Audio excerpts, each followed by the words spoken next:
কাল কিয়ামতের ময়দানে সকল মানুষগুলো উলঙ্গ অবস্থায় থাকবে। একজনের চেহারায় কোনো পোশাক, এরকম ভাবে তার গায়ে কোনো পোশাক থাকবে না, গায়ে কোনো পোশাক থাকবে না। আহারে উলঙ্গ অবস্থায় থাকবে। আহারে ডাক দিয়ে বলতেছে, ইয়া রাসূলুল্লাহ, ইয়া হাবিবাল্লাহ, ওই কঠিন দিবসের ময়দানে মানুষগুলো কি তার ইজ্জত দেখতে পারবে না? নবী আমার ডাক দিয়ে বলে, আয়েশা রে, ইজ্জত কখন দেখবে? ইজ্জত কখন দেখবে? কোন মানুষ এরকম ভাবে আরে বুক পর্যন্ত পানি হয়ে যাবে, আবার কারোর জন্য লাখ পর্যন্ত পানি হয়ে যাবে, কারোর জন্য পানির মধ্যে হাবু ডাবু খাইতে লাগবে, হাবু ডাবু খাইতে লাগতে পারে। বাজান রে আমার, যার যত নেকি তার তত আপনার উচ্চ মাকাম দান করে দিবে। যার যত গুনাহ, যার যত গুনাহ, যার যত বদামল, ওই মানুষগুলো কাল কিয়ামতের ময়দানে মানুষগুলো হাবু ডাবু খাইতে লাগবে। সেই দিন আমার আল্লাহ রব্বুল আলামিন ডাকতে বলবে, মানুষগুলোর কোনো পোশাক থাকবে না, শুধু একটা পোশাক থাকবে। আল্লাহর নবী আখিরি জামানার পয়গম্বরের শরীরে জান্নাতি পোশাক দ্বারা বেষ্টন করিয়ে দেওয়া হবে। আহারে মানুষগুলো তখন নেকি বদি এরম ভাবে সুন্দর করে মিজানের পাল্লাতে উঠাইবে। বান্দা তুমি কত রাকাত নামাজ পড়েছো? বান্দা তুমি কেমন করে যাকাত দিয়েছো? বান্দা তুমি কেমন করে হজ করেছো? বান্দা তুমি কেমন করে নামাজের হাল্লাতে দাঁড়াইছো? বান্দা তুমি কেমন করে দান করেছো?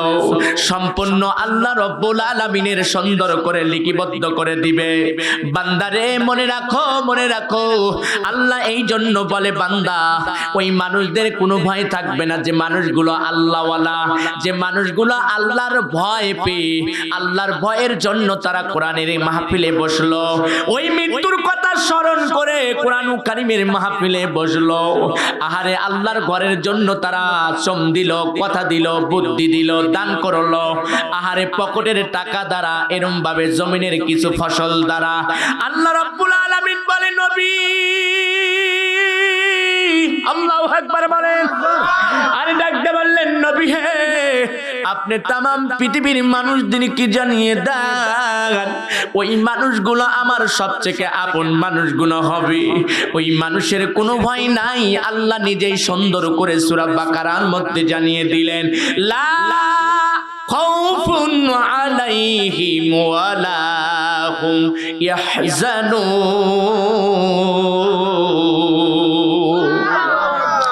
আরে ওই মানুষদের ভয় নাই। কোন মানুষগুলো? ওই মানুষদের কোনো টেনশন নাই যে মানুষগুলো মৃত্যুর ভয় পাইল, যে মানুষগুলো মৃত্যুর ভয়ের কারণে তারা কোরআন কারীমের মাহফিলে বসলো। এ সোনার যুবক ভাইরা, বাজানে লক্ষ্য করো, খেয়াল করো, আমি আলোচনাটা তোমাদের শোনাইতে চাচ্ছি।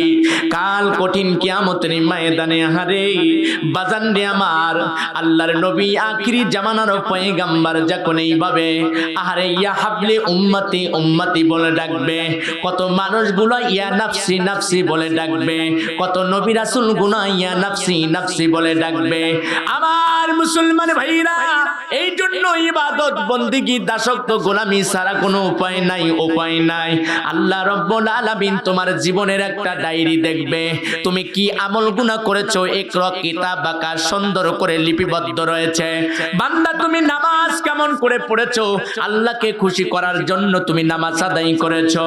বান্দা তুমি কেমন করে দান করেছো, আল্লাহকে খুশি করার জন্য।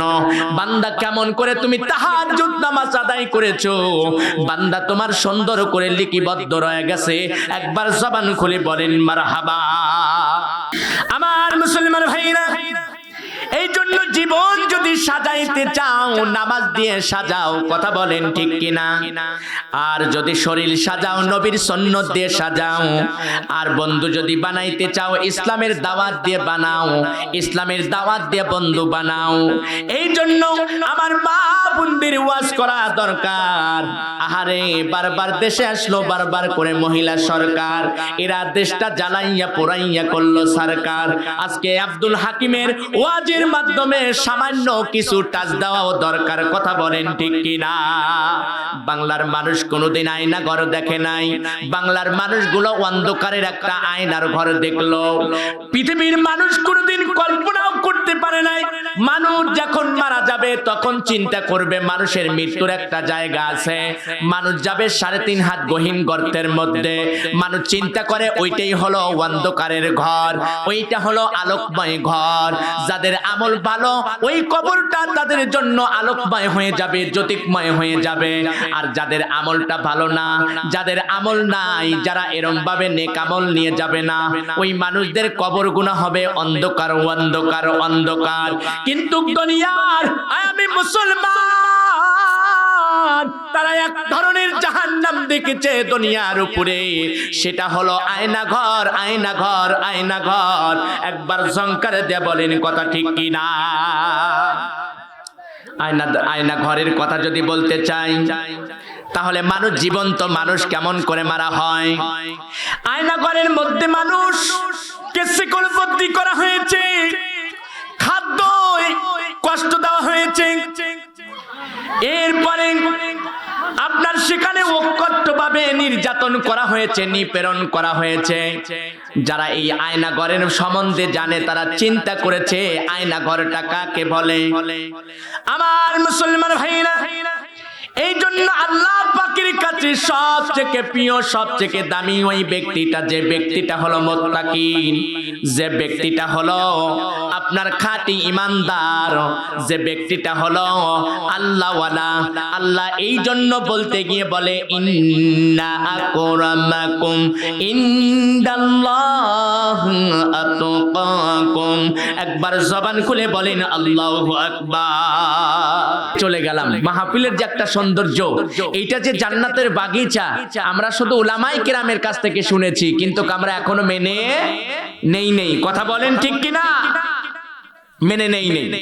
এই জন্য মহতারাম মুসল্লি ইকরাম, আপনি কিছু সময় যদি এখানে বসেন হাদিসের ভাষায়, যে আপনি 500 রাকাত নফল নামাজ দাঁড়াইয়া পড়লে সারা রাত যত সওয়াব দেওয়া হবে তার চেয়েও অধিক সওয়াব 1 ঘন্টা 2 ঘন্টা আপনি কোরআন ও কারীমের মাহফিলের মধ্যে বসলে তার চেয়ে অধিক সওয়াব আপনার আমল নামায় লেখা হবে। সুবহানাল্লাহ বলেন।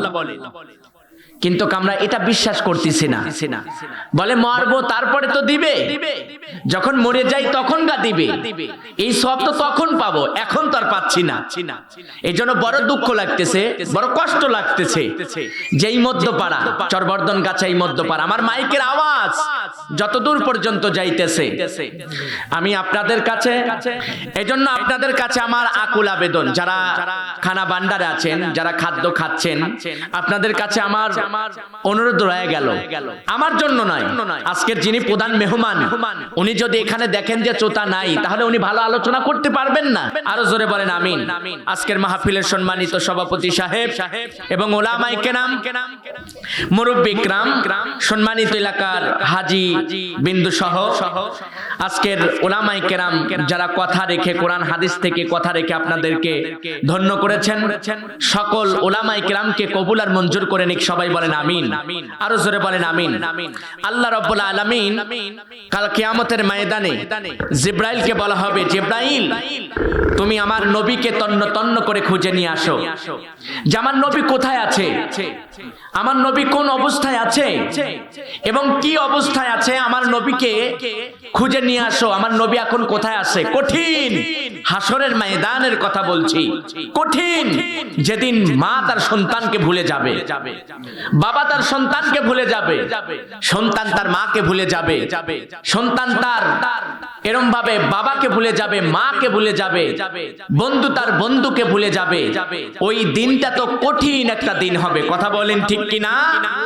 কঠিন দিন হবে। মুহতারাম মুসল্লি ইকরাম, আমি আপনি যতই চিন্তা ফিকির করি না কেন, মোসের বাহাদুরি গোষ্ঠীর ফুষ্টি কুলায় না, জোর যার মূল্যক তার, আসলে পালকি যার বউগুনা তার, তা কখনো হতে পারে না। পালকি যার আর ওই বর যে আছে ওই বরেরই বউ, পালকি যার বউ অন্য কারোর হতে পারে না। মুহতারাম মুসল্লি কিরাম, বাজানরে আমার লক্ষ্য করেন, খেয়াল করেন, যদি পড়ি নামাজ সুন্দর হবে সমাজ, যদি পড়ি কোরআন শক্ত হবে ঈমান, আর যদি রাখি রোজা মনটা হবে তাজা। তাহলে আমাদের সমাজের মধ্যে কোরআন ও কারিমের আন্দোলন করতে হবে, কোরআন ও কারিমের পথে থাকতে হবে, কোরআন ও কারিমের সৈনিক হতে হবে, কোরআন ও কারিমের বন্ধু হতে হবে।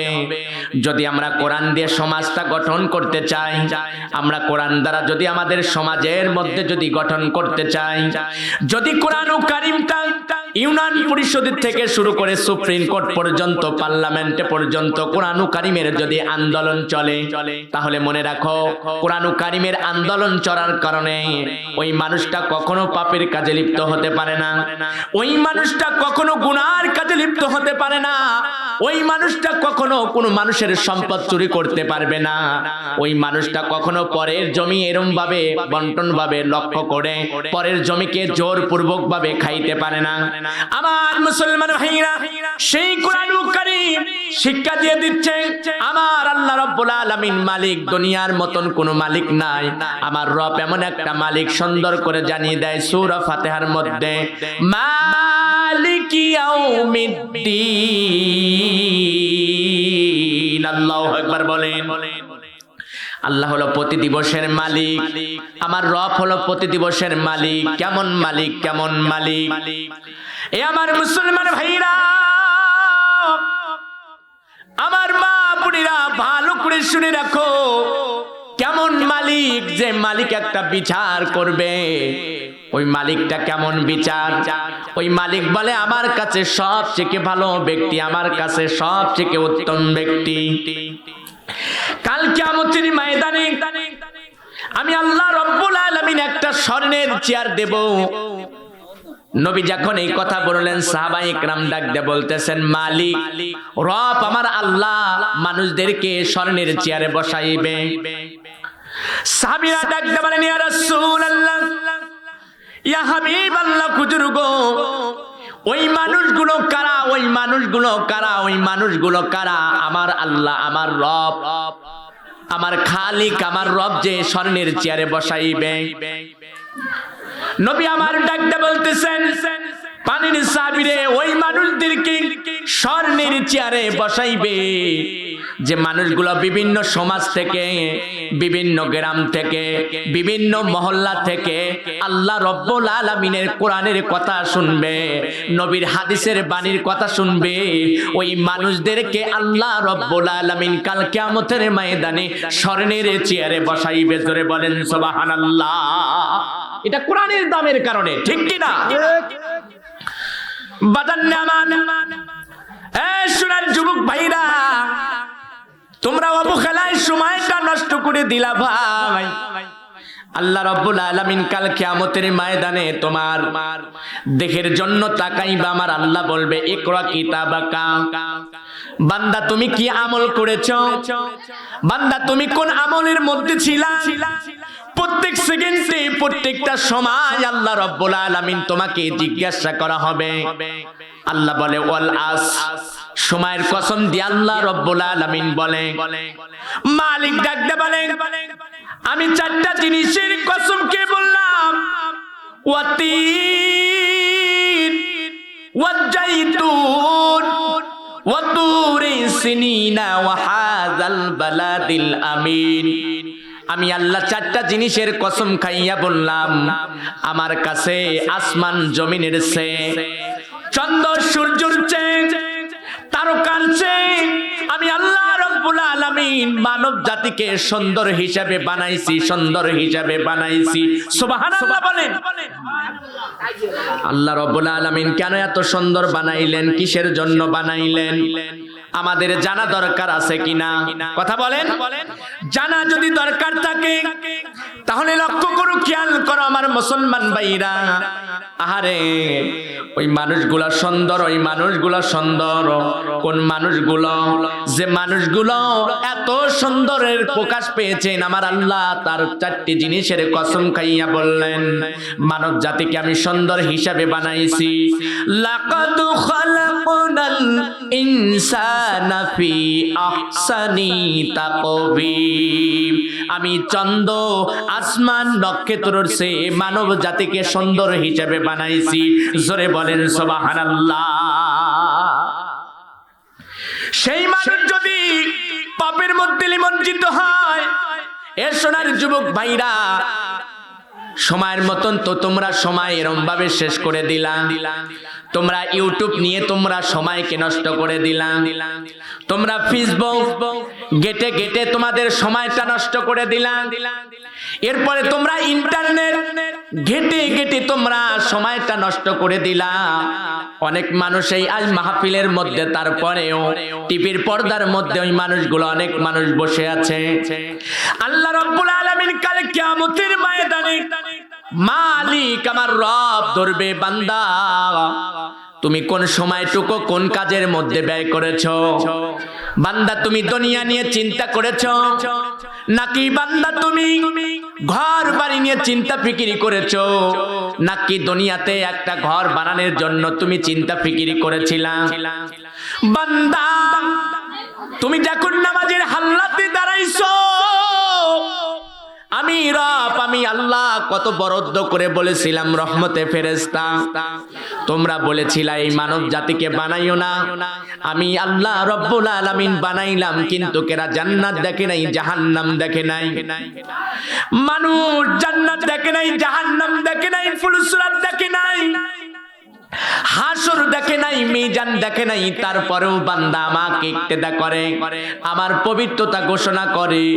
এ সোনার যুবক ভাইরা, আমার মুরব্বী বাজান, আমার মা বোনিরা, লক্ষ্য করো, খেয়াল করো, কাল কিয়ামতের ময়দানে জিব্রাইলকে জিজ্ঞাসা করা হয়, জিব্রাইল আমার বন্ধু কোথায়? দেখো আমার বন্ধু কোথায়? আখিরি নবী, খাতাবান নবী,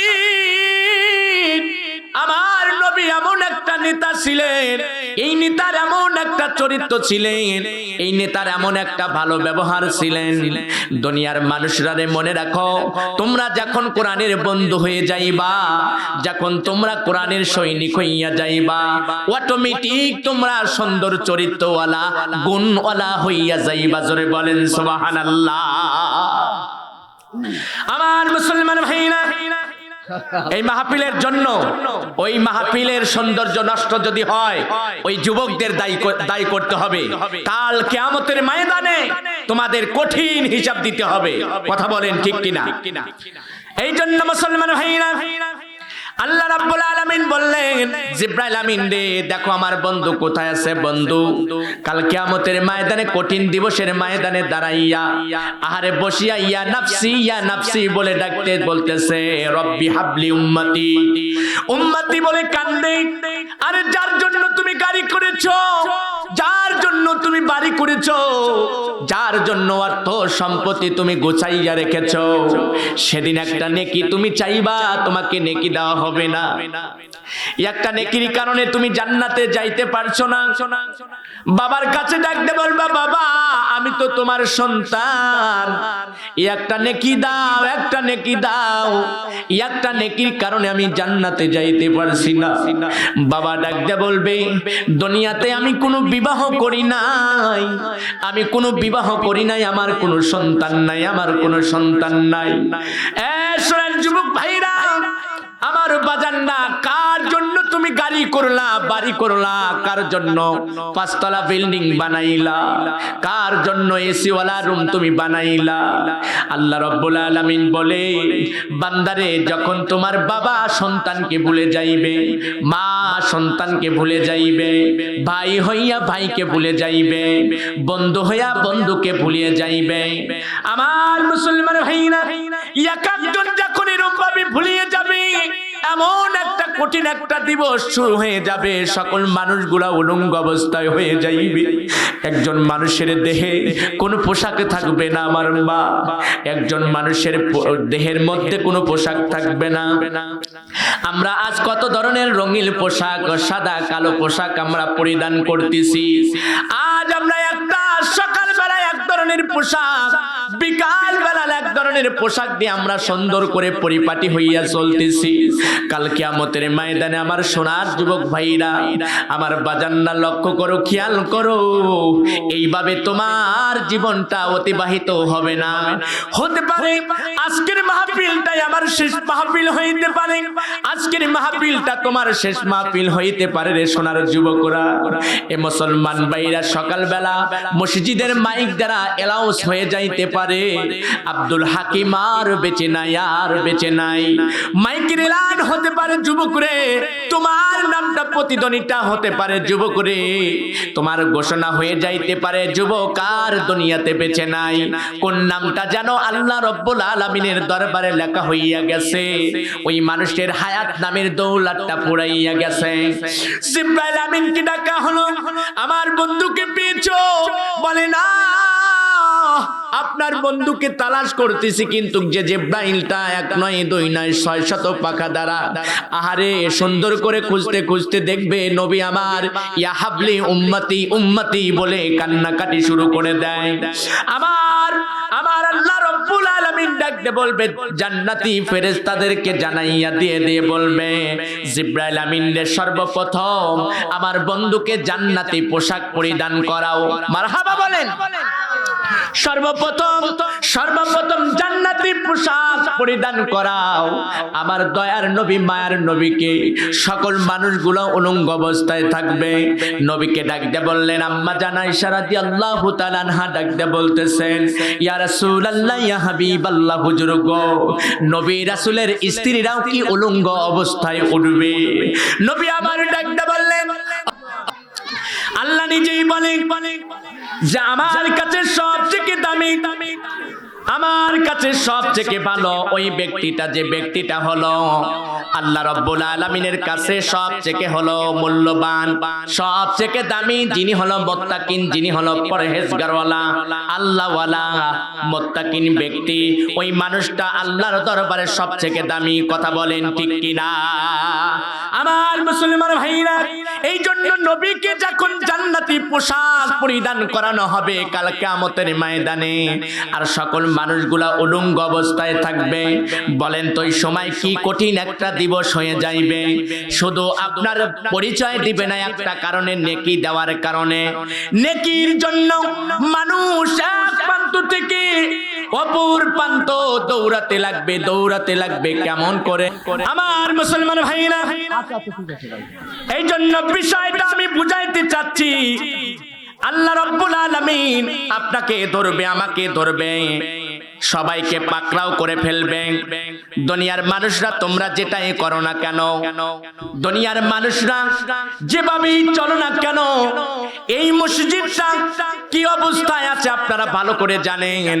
আল্লাহ রাব্বুল আলামিন বললেন, হাবিব আমার বন্ধু, আপনি সুন্দর করে জানিয়ে দেন আল্লাহ পাকের ঘর সুন্দর করে মুসল্লিদেরকে যানবাহন বানানো হবে, তার মধ্যে উঠে সুন্দর করে তারা ফুলসুরাত পার হইয়া যাবে। সুবহানাল্লাহ বলেন। সুবহানাল্লাহ। ফুলসুরাত যখন পার হয়ে যাবে, এক একটা রুম হবে, এক একটা দামি রুম হবে। আর এই দামি রুমটা কেমন করে হবে? যারা অর্থ দিয়েছিল, যারা টাকা দিয়েছিল, যারা জমির কিছু ফসল দিয়েছিল, যারা এই মসজিদের আবাদ করেছিল, আবাদটা হলো তারা নামাজ কালাম ইবাদত বন্দিগি করাটা হলো আবাদ। কথা বলেন। শুধু দান করে চলে যাব এইটাই আবাদ নয়, এইটাই আবাদ নয়।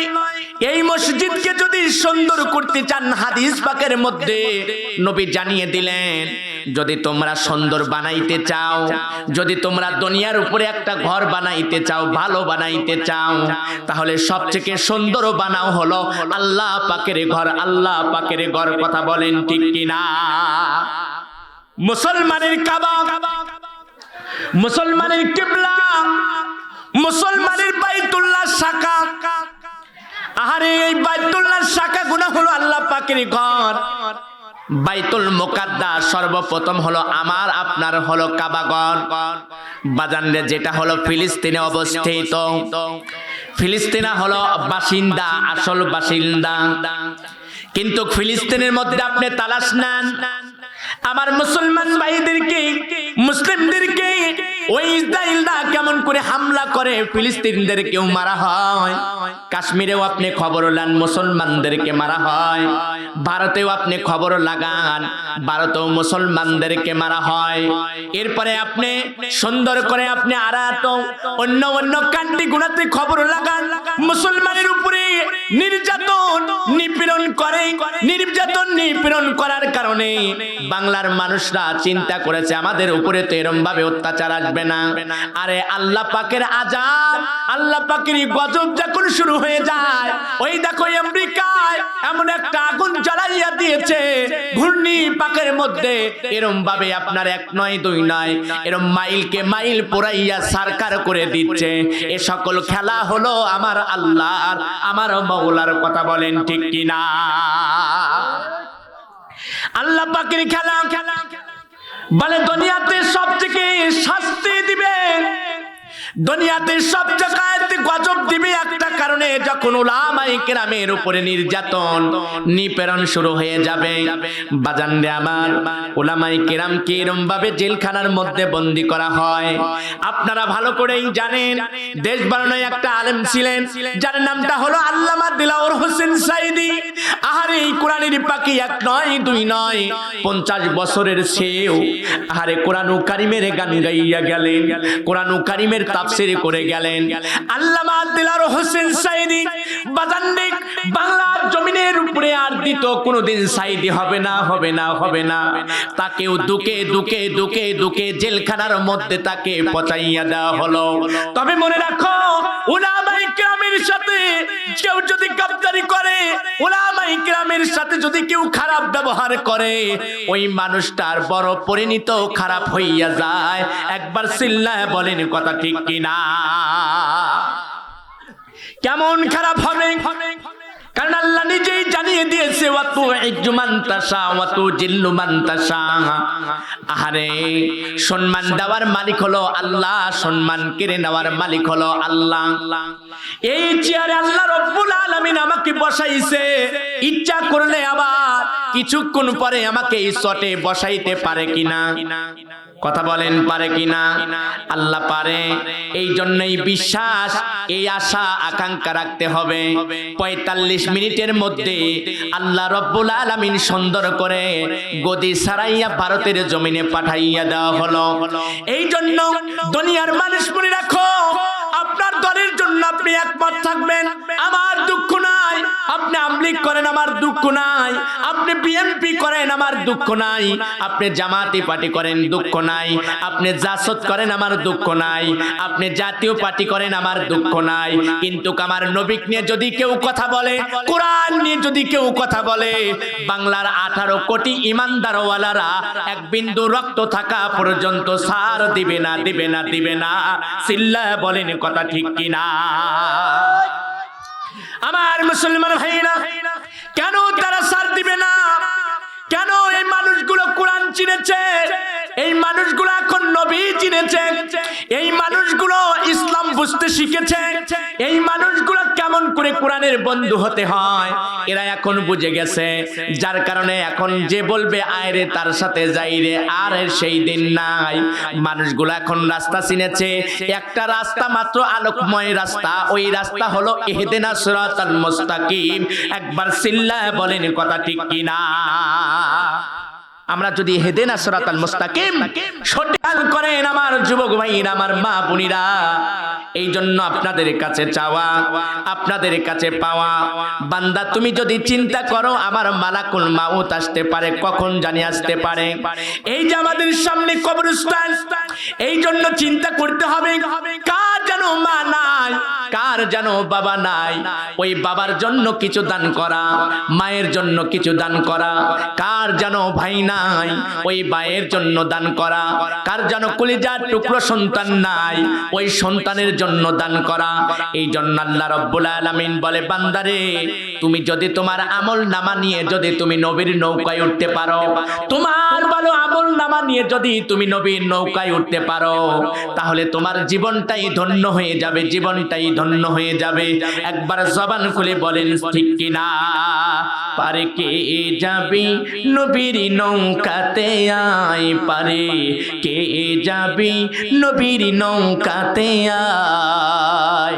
ওরে রূপকা টেহেরি নৌকা কানি নাই ডুবার ভয়, পারে কে যাবি নবীর নৌকাতে আয়। কথা বলেন ঠিক কিনা? তাহলে যদি আমরা নবীর নৌকায় উঠতে চাই, আমাদের নামাজ দরকার আছে কিনা? আমরা যদি নবীর নৌকায় উঠতে চাই, তাহলে আমাদের দান সদকা করা দরকার আছে কিনা? আমাদের যদি দান সদকা করা দরকার থাকে, তাহলে আল্লাহ রাব্বুল আলামিন কত সুন্দর করে জানিয়ে দেয়, বান্দারে তুমি যখন মারা যাইবা, ও বান্দা মনে রাখো, কেন তুমি দান সদকা করবা, কেন তুমি আল্লাহর ঘরকে ভালোবাসবা, কেন তুমি নামাজের হালতে দাঁড়াইবা, তার ডকুমেন্ট, তার প্রমাণ আল্লাহ রাব্বুল আলামিন দিয়ে দিলেন। বান্দা তুমি যখন দান সদকা করবা, যখন তুমি ভালোবাসার মতে ন্যায় তুমি যখন চলবা, আল্লাহ রাব্বুল আলামিন বলে আমি কোরআনুল কারীম একটা দিয়েছি, এই কালামুল্লাহ মাথার কাছে দাঁড়িয়ে যাবে, কালামুল্লাহর জবানটা খুলে যাবে, আল্লাহকে বলবে, আল্লাহ এই মানুষগুলো কোরআনের পথে থেকেছে, এই মানুষগুলো কোরআনের আন্দোলন করেছে, এই মানুষগুলো কোরআনের বন্ধু হতে চেয়েছে, এই মানুষগুলো কোরআনের সংগ্রাম করেছে। আমি কোরআন জবান খুলে গেল, আমি কোরআন জবান খুলে গেল, আমি কোরআন জবান খুলে গেল, আমার বন্ধুকে আমি জাহান্নামে পাঠাবো না, পাঠাবো না। আমি কোরআন আমার বন্ধুকে জান্নাতে নিতে চাই, জান্নাতে নিতে চাই। একবার জবান খুলে বলা যায় কি সুবহানাল্লাহ? আর আমরা এই জন্য তো বলি, ওরে খ্রিস্টান হইলে কুফিনে, ওরে মুসলিম হইলে কাফনে, হিন্দু হলে চিতায় পুড়ে ছাই। ও মানুষ দুই দিনের এই দুনিয়াতে গৌরব করার নাই রে কিছু নাই। ও মানুষ দুই দিনের এই দুনিয়াতে গৌরব করার নাই রে কিছু নাই। কথা বলেন না কেন? যতই করো বাড়ি গাড়ি এয়ার কন্ডিশন, ওরে ছাড়তে হবে যাইতে হবে, সেটাই আপন দেশ তোমার, সেটাই আপন দেশ। হিসাব তোমার দিতে হবে, হিসাব তোমার দিতে হবে আল্লাহর আদালতে। ও মানুষ দুই দিনের এই দুনিয়াতে গৌরব করার নাই রে কিছু নাই। বাজান কথা বলেন ঠিক কিনা? আমি আপনি গৌরব করে কি করব? কেউ টাকার অহংকার করে, কেউ বাড়ির অহংকার করে, কেউ সন্তানের অহংকার করে। আরে আল্লাহ রাব্বুল আলামিন কত সুন্দর করে জানিয়ে দিলেন, বান্দারে যখন তুমি 3.5 হাত গহীন গর্তের মধ্যে শুইবা, বান্দা যখন তুমি সুন্দর করে শুইলা, মাথার কাছে কালামুল্লাহ আল্লাহ পাকের কোরআন দাঁড়িয়ে গেল। এবার আল্লাহ রাব্বুল আলামিন বলে, নবী ও আমার বন্ধু আপনি জানিয়ে দেন, মাথার কাছে কোরআনটা দাঁড়িয়ে গেল। এবার ডান হাতের দিকে, ডান দিকে সুন্দর করে আপনার নেক আমলগুলো দান সদকা করেছেন আপনি যে হাত দ্বারা, ওই হাতের সুন্দর করে আস্তে আস্তে করে দাঁড়িয়ে গেল নেক আমলগুলো, দান সদকা গুলো দাঁড়িয়ে গেল। ডান পাশ থেকে বাম পাশ থেকে আপনি যাকাত দিয়েছিলেন, যাকাতের দান সদকা গুলো আপনার দাঁড়িয়ে গেল। এরপরে আপনি পায়ের দিকে দাঁড়াইয়া গেলেন, আপনি হজ করেছেন, সুন্দর করে তার আমল নামাগুলো দাঁড়িয়ে গেল। তাহলে একজন মানুষ যখন সুন্দর করে ঘুমিয়ে গেল, একজন মানুষ যখন 3.5 হাত গর্তের মধ্যে পড়ে গেল, আরে ওই মানুষটা একা হয়ে গেল, ওই মানুষটার কোনো বন্ধু নাই, ভাই নাই, ওই মানুষটার সহযোগিতা করার মতন কেউ নাই। মাথার কাছে কোরআন দাঁড়িয়ে গেল, ডান দিক থেকে আপনার দান সদকা করেছিলেন সেই দান সদকা গুনাহ দাঁড়িয়ে গেল। এর এরপরে আপনি যাকাত দিয়েছিলেন, যাকাতের নেক আমল গুনাহ দাঁড়িয়ে গেল। আপনি হজ করেছিলেন, সেই হজের আমল গুনাহগুলো পার কাছ থেকে দাঁড়িয়ে গেল। এবার ওই জান্নাতি মানুষকে চতুর্দিকে নেক আমল গুনাহ দিয়ে বেষ্টন করে নিলেন, বেষ্টন করে নিলেন। একবার জবান খুলে বলা যায় কি সুবহানাল্লাহ? আর জোরে বলেন সুবহানাল্লাহ। কঠিন হাসরের দিনে আখিরি নবীজি বিনে পাপী উম্মতকে করিবে পার, আর পাপী উম্মত কে করিবে পার। কঠিন হাসরের দিনে আখিরি নবীজি বিনে পাপী উম্মতকে করিবে পার, আর পাপী উম্মত কে করিবে পার। যত আছে আল্লাহর ওলি নফসি নফসি বলবে সবই, যত আছে নবী ওলি নফসি নফসি বলবে সবই। ওরে সবাই কাঁদবে হইয়া আনাচার, আহারে কঠিন সেই দিন মাই চিনবি না গর্বের সন্তান, বাবাই চিনবে এ না পরিবার। সেদিন আমার নয়ন মনি উম্মত বলবে কাঁদবে সবই, সেদিন আমার নয়ন মনি উম্মত বলে কাঁদবে সবই। আহার সেই কঠিন দিন চার, পাপী উম্মত কে করিবে পার, আর পাপী উম্মত কে করিবে পার। কঠিন হাসরের দিনে আখিরি নবীজি বিনে পাপী উম্মত কে করিবে পার, আর পাপী উম্মত কে করিবে পার। আল্লাহু আকবার বলেন।